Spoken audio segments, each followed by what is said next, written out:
Let's start our live stream. Some quick tests. How are we doing? What's our position?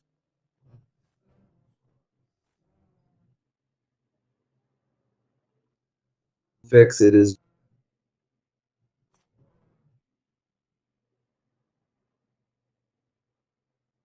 just a few minor adjustments and we'll be able to start our live stream.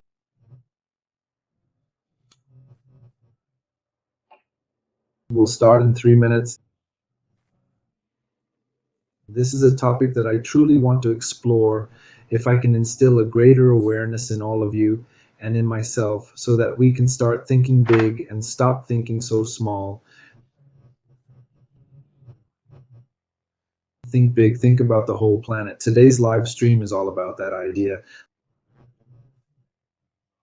Let's try to think about the whole planet. What does it mean to think about the whole planet without dwelling on the small details?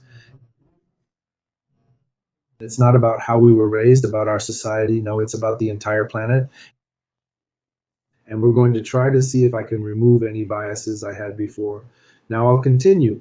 Everyone has their biases. Bias, for those who don't know, is what we believe to be true. We think it's right, but it's not. It's a lie. It's a deception. We have it for ourselves.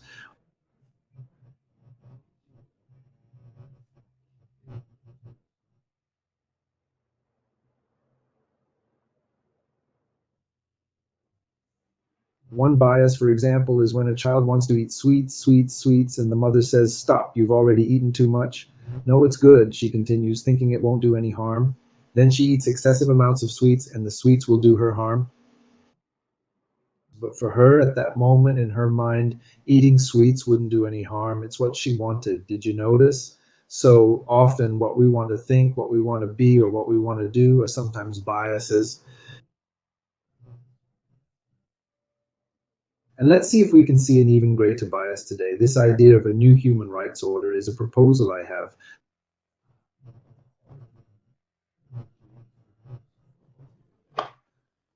The new order of human rights, that's really cool. Sometimes my friend says things like, "But Jato, what's your philosophical framework?"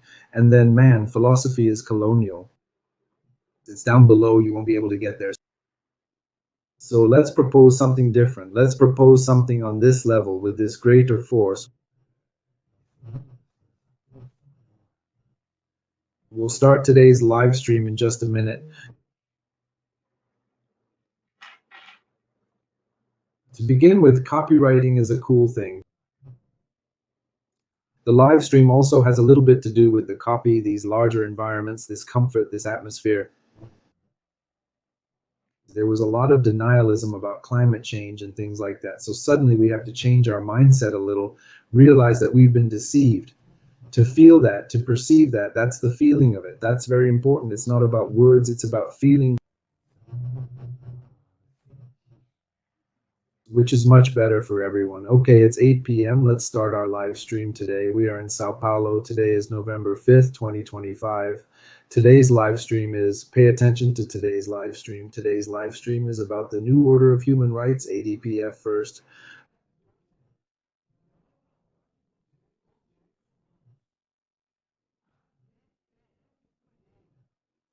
First, I'm going to tell you what ADPF is. What is a DPF? It's an argument of disrespect for fundamental principles. Remember that mess that happened a bit with that invasion where the governor of Rio de Janeiro invaded the favelas to do something, and it went against an ADPF regarding the favelas. So normally some governors like to, when they're doing badly politically, they carry out an invasion, kill poor black people, and the political side gets a boost. That's what happened in Rio de Janeiro. It simply goes against an ADPF as well. And what I want to say is just ADPF. ADPF is an argument. It's a claim of disrespect.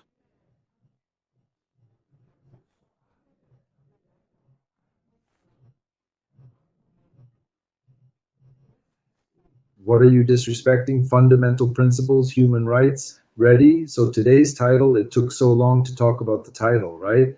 New Order of Human Rights in Brazil, the DPF first. Why the DPF first? Because this should be the basis of human rights focused on the human body.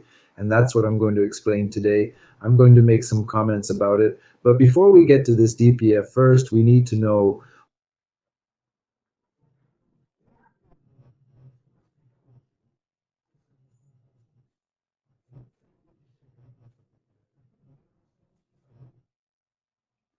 What is the structure of where we come from? Brazil, Brazil. What is the structure of Brazil like? What was it like? What is it like now? So before 1500, 1500, 1500 until now, 2025, look, what is this structure like? What is it like to help you understand the bias we have?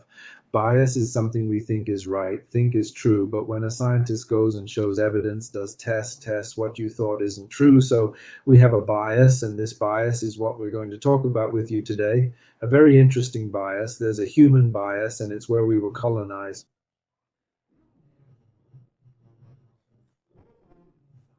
1500 was a major milestone. Europe came and colonized the American continent. Okay.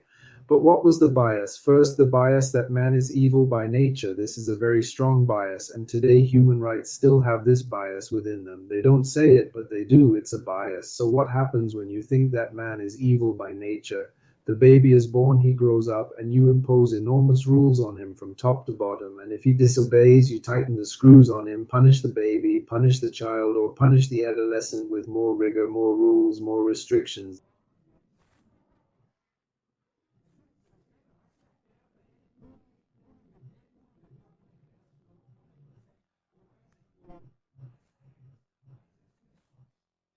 That's a bias because when you place restrictions on the individual, you diminish awareness. And so here we are. Okay, I understand the bias. Man is evil by nature. Man is good by nature. It's one in every million human beings that are born. Look, suddenly three, four, five, it's going to go wrong. It's going to be bad. The majority turn out good.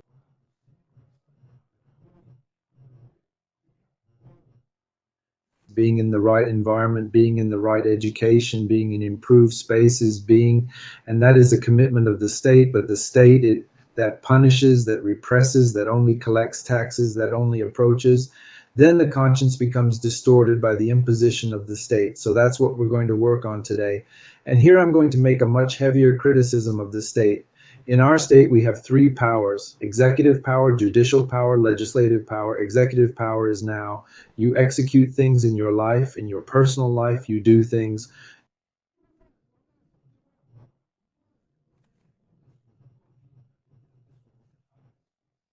Judicial power is when you judge the things you've done. Your past, what you've done, whether I ate right or wrong, whether my clothing is good or not, whether my hairstyle is good or not. You judge the things you've done. That's judicial power. Executive power, you're doing. Judicial power, you're judging. Legislative power, you're planning the future. So you're thinking about the future. So legislative, thinking about the past. Judicial,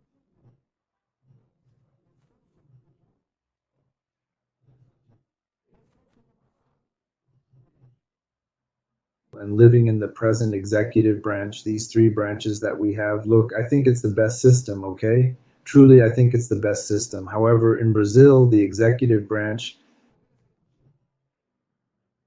he works beneath the cross. Legislative power makes laws, norms, and rules beneath the cross. Judicial power makes laws, norms, and rules, or judges laws and rules beneath the cross. The cross speaks of man as being evil by nature.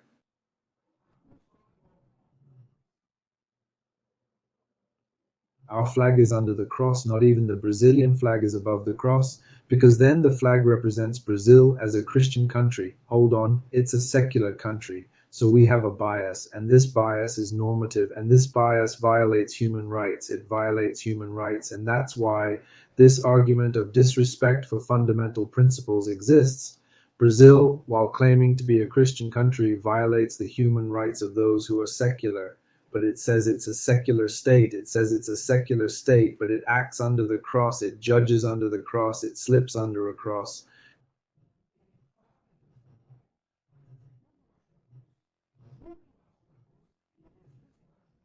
Go there. Look at the Congress building. There's a cross. Fabio Dino, whom I greatly respect, says that this is a custom. This is not a custom. This is a symbol of European colonialism in the American continent. The repression that man is evil by nature, and then when something happens, punish, punish, punish to correct. Punishment doesn't correct, it distorts consciousness, and that's what we're going to talk about today. Today's topic is serious in this sense because we want you to open your consciousness and understand how the process of consciousness itself works.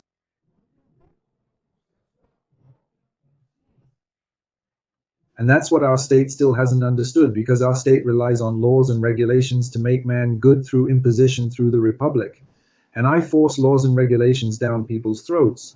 And if they don't comply, it punishes, punishes, punishes, restricts, punishes, punishes, restricts. And the more it restricts, the more distorted the conscience becomes. Why is your consciousness already becoming distorted? That's where today's live stream begins. Why does conscience become distorted in the face of punishment? When you punish, the conscience becomes distorted. Think about it this way. If you're a father, if you're a mother, if you're an educator, think about it this way. There comes a time when you go to the child and punish them excessively. I once heard a long time ago that someone committed a crime. The punishment is 1, 2, or 3. Sometimes 1 is a punishment, sometimes 1 corrects the person, sometimes 3 don't correct them, but you don't know what the right measure is, what the right measure is. Do you understand?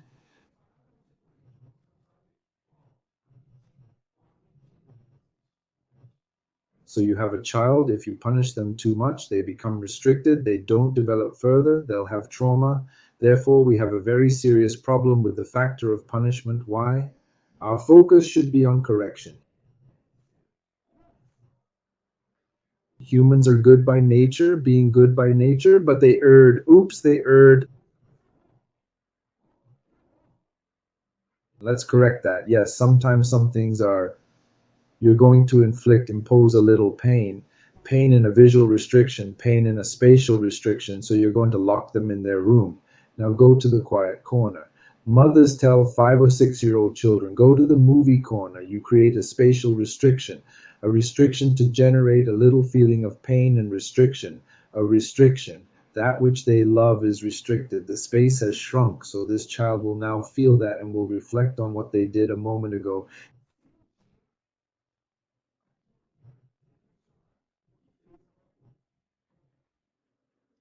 If the child goes into that space with their cell phone, it's over. Correction is over. There's no more correction. The cell phone will give off blue light. The cell phone has an algorithm. It will control the child. It will inject dopamine into the child. It will put them in a brain state different from reflecting on what they did right or wrong. They won't even feel if it was right or wrong. They'll just think that their mother, father, or educator is annoying. Do you understand? So what do we have to appreciate now? We have to appreciate that awareness comes from feeling. If someone makes a mistake, they need to be corrected. Correction, I mean, provides a feeling that allows for reflection on what the person did. If correction limits awareness, there is no correction. In the Brazilian prison system, there is no correction. It's wrong.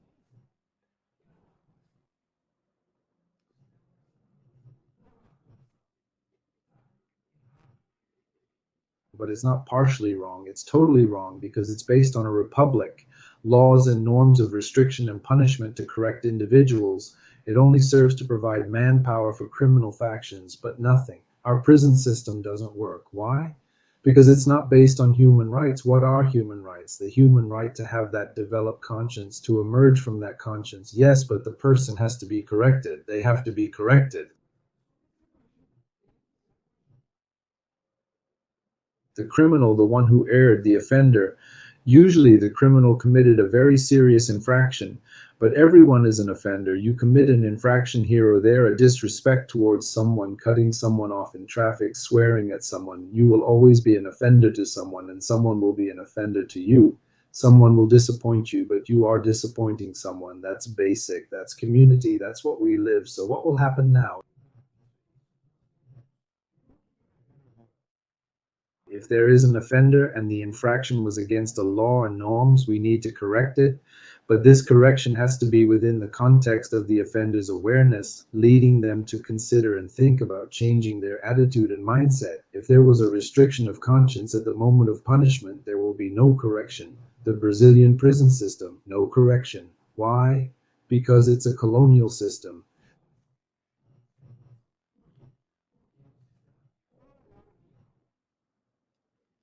The idea that the more a person commits a crime, the more I punish them, the more corrected they will become is wrong.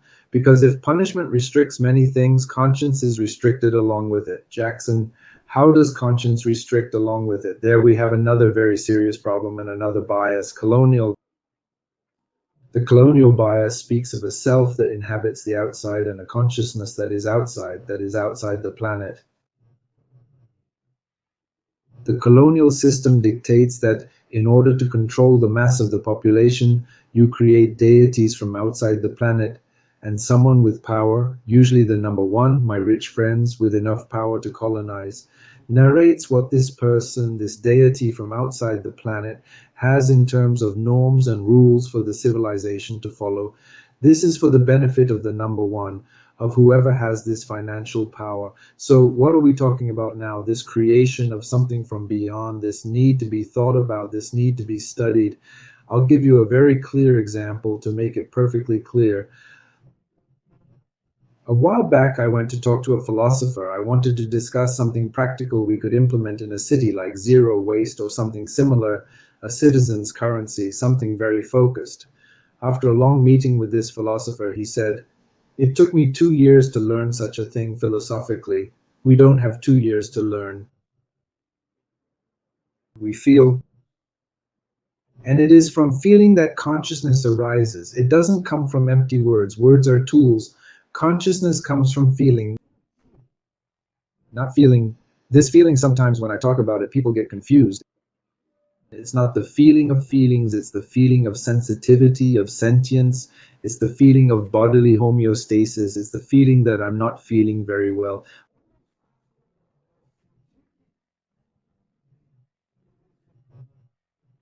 Hunger, that's the feeling, not the feeling of emotion, like, oh, I feel it with you. No, it's the bodily feeling. Consciousness comes from bodily feeling, which is a connection, a signaling of bodily homeostasis. That's where consciousness comes from. If feeling is compromised within a cell, if feeling is compromised within a poor diet that you gave to your son, for example, your daughter, or to yourself, you won't have consciousness. Your consciousness is dysregulated because your feeling is impaired. You are very hungry, you are very thirsty, you are deficient.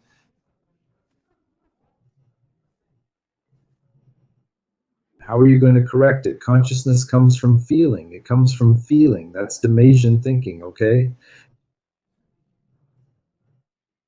And the other important thing, which is the very large bias, is this state that we have now and this bias towards human rights, it comes and wants to impose rules and norms. To make it easy for the state, which is Republican, to impose rules and norms, it has to create a collective name. It won't talk about the citizen. It will say that the indivisible unit of the state is the family. When it says family, the family is a collective. The one who speaks, the judge, the deputy, the senator, the president, the family, the workers are collectives.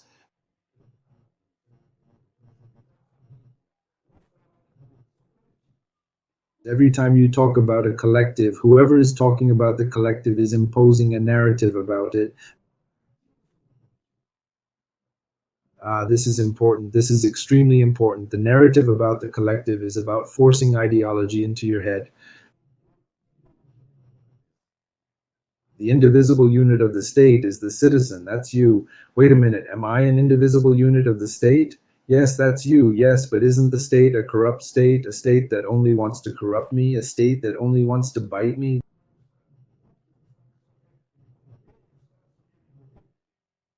This is what zero one makes us think, and zero one has hijacked the state. The state works for zero one. Who is zero one?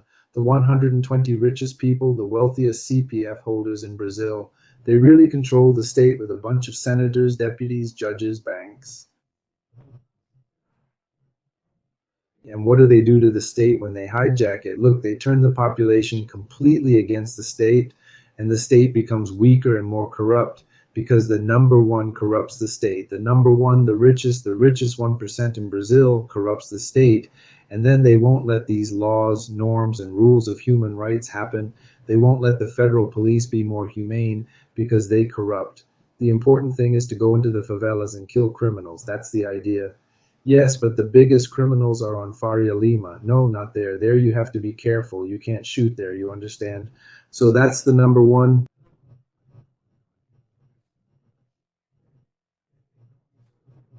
Number zero one makes all the difference. And we're going to talk about that today. So this aftermath, which will give rise to the new order of human rights. Your deepest feeling, which is your feeling of hunger, your feeling of thirst, or even feeling feverish, is the basis of your consciousness. The aftermath is what you perceive in terms of volume and feelings enveloped in emotion.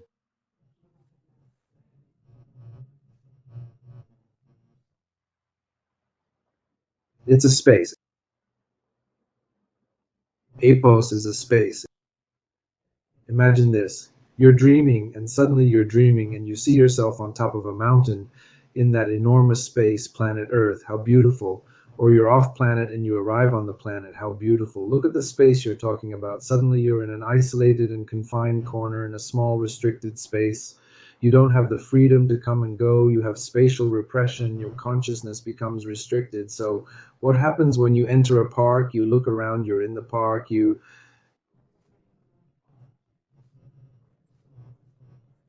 will position yourself physically in that park, in that church, in that theater, in that school. You position yourself physically. By positioning yourself in that space, you have a reference point within that space. That is awareness. Awareness is referencing oneself within that space, in that reference point. Uh,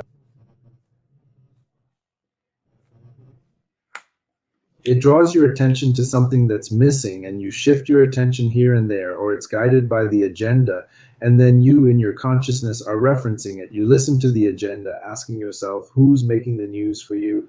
What's triggering a characteristic of something for you? What's missing in your life? Is your life controlling your consciousness? Because life has to be guided by it.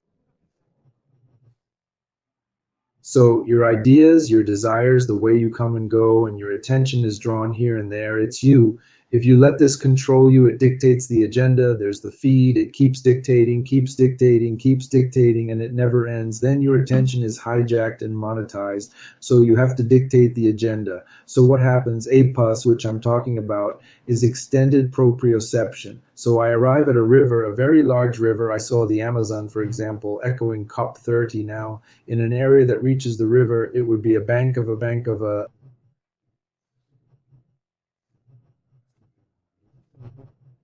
Another thing, you feel small, you feel big, you felt after this feeling of being big and small, this support positioning within this perception of spaces. This space can be sentimental, but the real space.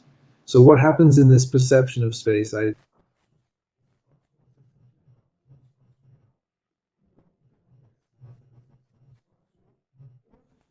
This is consciousness. If I restrict spaces, I will restrict consciousness. That is what I want to propose in this new order of human rights. A body that is pressured or restricted in space has a reduced capacity for thought.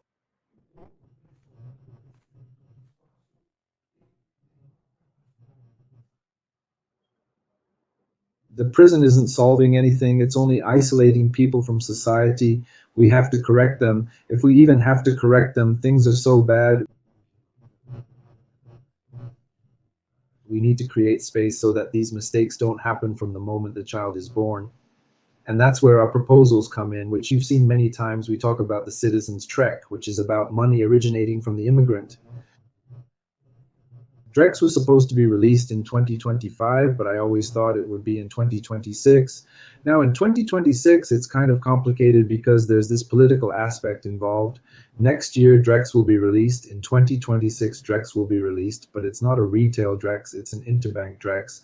So after that, Drex is Brazilian digital money. Today, banks are exchanging back and forth values without much backing. It's kind of a mix of fintechs, banks, a total money laundering operation. 0-1 dominates. 0-1, the little bases launder money with banks. With fintechs, they launder a lot.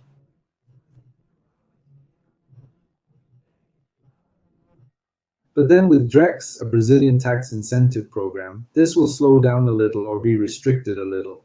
This period before the election slowed things down a bit, but when Drex happens, and it will possibly happen next year, what I'm talking about is citizen Drex.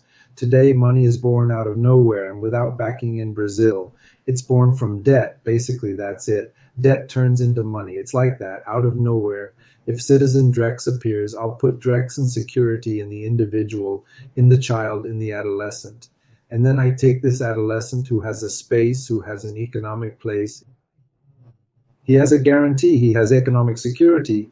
And then I take these school spaces, green areas, good ventilation, good water, good structures. This child now has the possibility of greater awareness.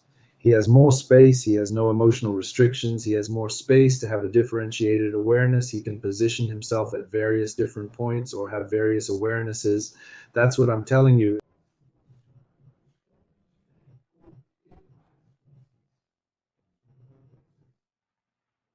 If I restrict the child, she lacks money, she's experiencing bullying, she's not accepted, she's discriminated against, she has problems, there's no place to study at home, no place to store materials, no space, no light, no silence. She needs to study. Her conscience is being restricted, and the state is being irresponsible. So, in my view, my proposal, this ADPF, first and foremost, is to guarantee that the individual's conscience is not tainted and the state is tainted.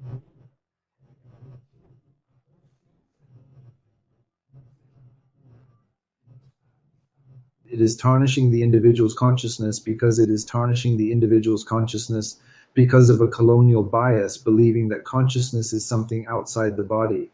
Consciousness is something in the body. Consciousness comes from the body. It is in the body, and the interruption and the exception itself is the perception of spaces and the feeling that this person has, the profound sense of knowing heat, of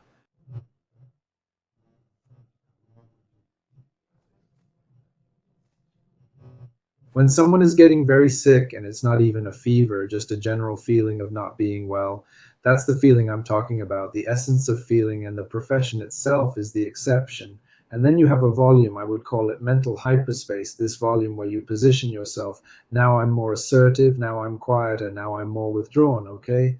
You position yourself in this, in these dozens of possibilities, hundreds of possibilities, and the state will or allows that suddenly becomes restricted. This child doesn't have space to study, doesn't have space to play. This child,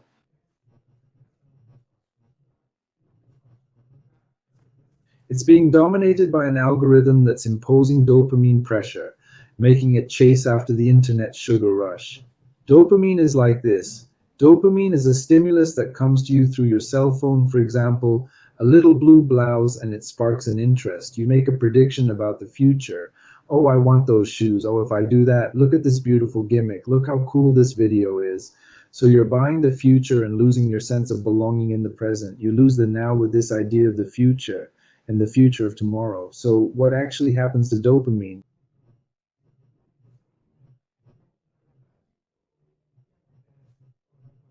You're losing presence, but dopamine kicks in. It's a hormone in your brain. It's endogenous. It's released in your brain, and it has a half-second cycle. So in another second, another ad, another. And then you spend your time and your attention is hijacked, and your hijacked attention is monetized, more ads and more dopamine. And then it becomes a cycle. So if you respect the citizen and respect the internet, what should the government do? Man,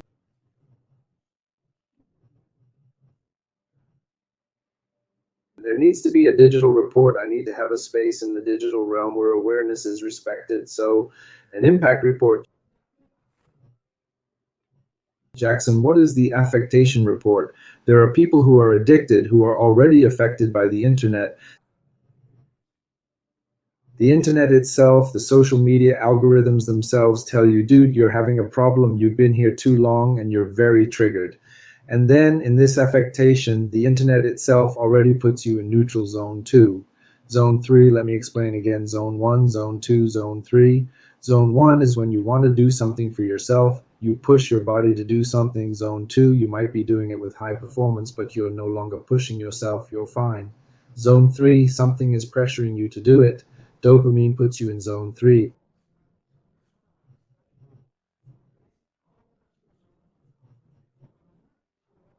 So dopamine is zone 3. So if the internet is giving you dopamine, and so on, that thing, a bunch of hormones in your head, and you're motivated by it, and serotonin and dopamine, and you get the internet itself needs to provide a degree of emotional connection for the individual, and now it needs to offer neutral things, a little more scenery, a little more music, a little no drugs. Without endogenous drugs, without drugs that your body won't release, this person calms down a bit more because they are affected, they are already addicted to the internet. So they log in, and because they are addicted, the internet's own algorithm relieves them and puts them in zone two. Zone two, so they can create, so they can think, so they can relax, so they can breathe. And the other important thing is child protection. For children under 14, I'd even say under 16, the algorithm can't operate. The algorithm can't see what the baby is doing and act to get the attention of the baby, the 8, 9, 10-year-old child. It can't. So I set a rule. You can't track minors under 16, for example, 14-year-olds. So the algorithm can't track that. And then you have digital acts, a way that consciousness can belong to the individual, because now with social media, consciousness no longer belongs to the individual. It belongs to Facebook, which had 20,000 views.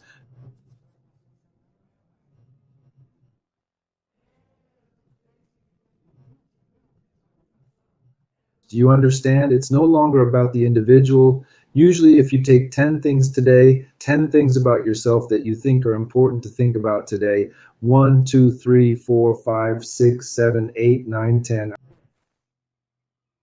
I'll bet you 8 of them came via the internet, and it wasn't something you would have thought of on your own, because you're already captivated by the internet, by social media, by Twitter, by Facebook. So this quick awakening of consciousness is what this first ADPF, Arguital de Descumprimento de Preceto Fundamental, a type of legal action in Brazil, needs to achieve. We have to get to that space and look at that configuration. Even in the detention center, you have to look at the tension in the person who is already tense, having already discovered some rules, norms, and laws. When they arrive at the detention center, they have to do manual labor. They have to have contact, both of them, with nature, with something, with walking, with different rhythms, with something that through social mediation, we aim to reintegrate this person into society so they feel a sense of belonging to the group. Sometimes, if the person comes from a particular religious background, the group doesn't accept them. Don't worry, you're even secular. They need to fit into that framework, and that sense of belonging comes so they can leave our prison system and return to society as a rehabilitated individual. That's not happening today. Why isn't it happening? Because we don't respect this idea I have from the first ADPF, Action for Declaration of Unconstitutionality by Omission. Where is the environment for this individual? Where is the space for this individual to recover a lost consciousness? And where's your space? That's the kind of person you are there. Since I have a crime, okay? In prison, okay? And you? Sometimes you're in zone 3, and it's a kind of prison. The pressure for profit, for accumulation, and for consumption. What's that? That's zone 3. And if I don't make more profit, how will the rent be? But you already have money for rent, but it's no use. It's pressure. It's zone 3. So you stay in zone 3 with this. And the dopamine, I'll earn more. And you become addicted to the endogenous drugs of your own body. And then it's a violation of human rights, because what you think, what you consider, and what you create in terms of mindsets and possibilities for the future isn't you. It's the system forcing and processing it into your brain.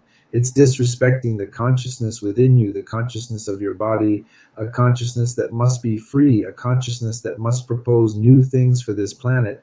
Fresh air, breathing more, reforestation, zero waste. How much time have we spent and still haven't achieved zero waste? Zero waste. We need so much improvement. And where does this whole revolution of consciousness begin? Within you. Get rid of your bias. You know, man is not inherently evil. Understand that. It's important. You are an indivisible part of the state. But the thing is, you always think the state is bad, bad, bad. And when you vote, nobody says the state is bad, and then you'll be punished more and more. And it enters a positive feedback loop. And the state gets worse and worse because it really is bad, right? And the state, there needs to be a new order of human rights based on biological reality, and not on the rhetoric and philosophical biases of European colonization saying that man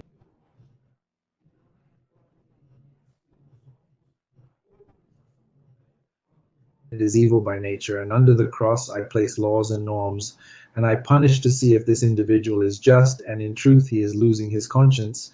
We are burning the individual. Folks, that's what I wanted to leave you with. Happy COP 30 to everyone. I hope this COP helps us a lot to have a better understanding of the planet, of the biomes, which are the living beings.